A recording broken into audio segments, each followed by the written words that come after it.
ক্যামেরার কারণে আরো কেউ দেখা যাচ্ছে না। উপস্থিতিতে সভা হচ্ছে, এই সভা সাইজে ছোট হলেও অত্যন্ত গুরুত্বপূর্ণ। তার কারণ হচ্ছে এই যে সবাই মিলে একটা উন্নয়নের জোটকে ঝাঁপিয়ে পড়া, দাবিটা আদায় করে আনা, এটা খুব ছোট কথা নয়।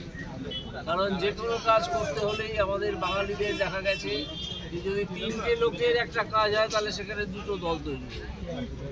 সুতরাং এই যে সবাই মিলে আপনারা করতে পেরেছেন, এটা আমাদের কাছে একটা দৃষ্টান্ত। আমাদের আমি বলবো যে আমার অভিজ্ঞতায় এটা আপনাদের এই কাজ একটা দৃষ্টান্ত নয়, আমাদের কাছে একটা গর্বের বিষয়। আমার দেখে অত্যন্ত ভালো লাগছে।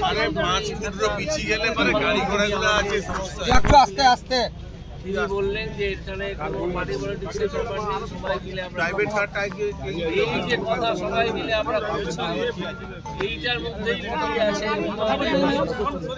যে কোনো উন্নয়নের কাজ সবাই মিলে হাত লাগিয়ে নিজেদের মধ্যে যে ডিফারেন্স থাকে সেটুকুকে চাপা রেখে উন্নয়নের কাজটার জন্য যদি আমরা এগিয়ে যেতে পারি তাহলে ছোটখাটো কিছু কাজ করলেও অনেকটা এলাকার মানুষের উন্নতি হয়। এবারে নীলকুণ্ঠা নিয়ে আমি দুটো কথা বলব। আমার কাছে যখন নীলকুণ্ঠার ব্যাপারে কয়েকজন গেলেন, তারা গিয়েছিলেন, আমার একটু মনে নেই,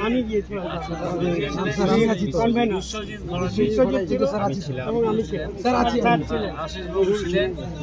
তখন আমি কাগজপত্র দেখে দেখলাম যে কাজটা স্যাংশন হয়ে আছে, কাজটা স্যাংশন হয়ে আছে 14 বছর ধরে।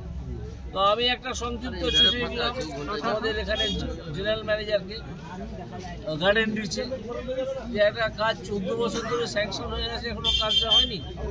এটা তো খুব আশ্চর্য ব্যাপার। এই কাজটা এক্ষুনি কাজটা শুরু করাতে হবে, টাকা স্যাংশন করতে হবে, এবং তা যদি দেখা যায় ভারতবর্ষের নাগরিকরা ভুগছেন এই কথাটা জানিয়ে আমি রেল মিনিস্টারকে চিঠিটা দেবো, একটা চিঠি বলে এই ছোট্ট চিঠি পাঠানোর 15 দিনের মধ্যে টাকা স্যাংশন হয়ে গেল এবং একটা চিঠি এলো যেটা দেখে আমি কিছু বুঝতে পারলাম না, ওদের নিজস্ব টেকনিক্যাল টার্ম। এইবার অভিষেক বাবু বলতে পারবেন যে সেখানে কি লেখা ছিল। ওখানে লেখা ছিল, আমি তো বুঝতে পারলাম না। আশিস বাবু তখন হাজির হয়েছেন কোনো কারণে, কোনো কাজে। আশিস বাবু সবসময় আমাকে খুব সাহায্য করেন, সঙ্গে থাকেন। তো জানালেন যখন, তখনও আমার ততটা আনন্দ হয়নি। এইবার আশিস বাবু আরো খোঁজ খবর নিলেন, যে কাজটা অ্যাপ্রুভ হয়ে গেল, তার টাকাও এসে যাবে, এইবার কাজ।